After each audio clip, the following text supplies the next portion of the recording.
All right, let's dive in. We're going to pull back the curtain on a device that's, well, it's one of the most critical pieces of tech in our modern world, but you probably never even think about it.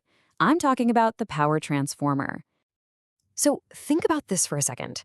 How does electricity get from a power plant, hundreds, maybe thousands of miles away, all the way to your phone charger? The grid is just massive, right? But the power you actually use has to be at this very specific, very safe voltage. So how does it make that incredible journey? And that right there is the big challenge. It's the central problem that every single electrical grid on the planet has to figure out. And honestly, it's pretty fascinating when you break it down. Okay, so here's the deal. To move power across really long distances efficiently, you have to use incredibly high voltage. We're talking way up there. But, and this is a big but, if that same super high voltage showed up at your house, forget about it. It would be incredibly dangerous and it would literally fry every single thing you plugged in. So we need something in the middle, a kind of go-between. And that is where our hero comes in. The quiet, kind of unassuming hero of this whole story. It's a device you've definitely seen 1,000 times, stuck on a utility pole or sitting in a substation, but you probably never gave it a second thought. Okay, so what is this thing? At its core, a transformer's job is just beautifully simple. It's a voltage changer. That's it. It takes high voltage and steps it down, or it takes low voltage and steps it up. And that one simple function, that is the absolute key that makes our entire electrical world work.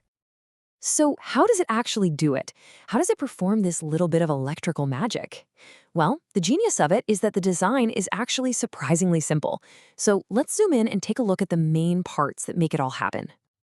Right, so on the outside, it might just look like a big gray metal box, right? But inside, it's this incredibly precise system. We're going to focus on a few key parts here: the core, the windings, and the cooling system. Each one has a super important job. First up, we've got the core. And the best way to think about this is like a magnetic highway. Seriously. It's a special path that guides all that magnetic energy from one place to another, super efficiently with almost nothing getting lost along the way. And that is absolutely essential for this whole thing to work. Okay, next up, the windings.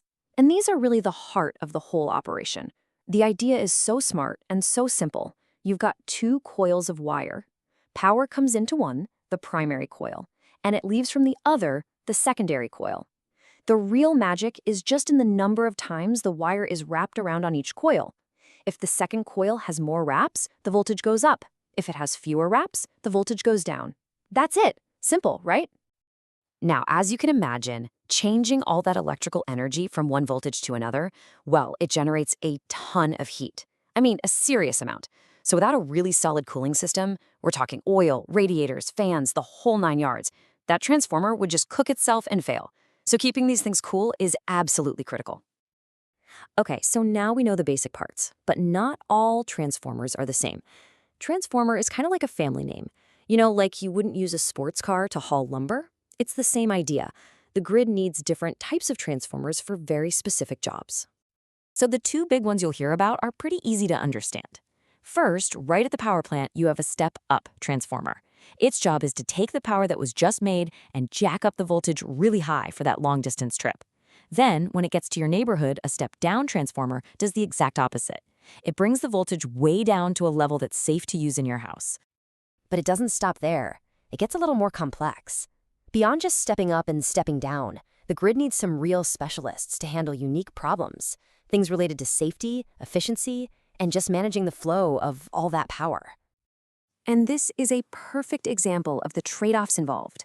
Let's say you're in a hospital or a big data center. You can't have any electrical issues. So you use an isolation transformer. It literally creates a physical electrical break between two circuits for maximum safety. But if you just need to make a small voltage tweak somewhere else in the grid, you'd use an auto transformer. It's smaller, it's more efficient because it shares a part, but you lose that total isolation. It really is all about picking the right tool for the job. All right, for this last part, let's talk about something super important: reliability. I mean, how do you make sure a device this critical works perfectly, not just for a day, but for decades? And here's the bottom line: reliability is everything.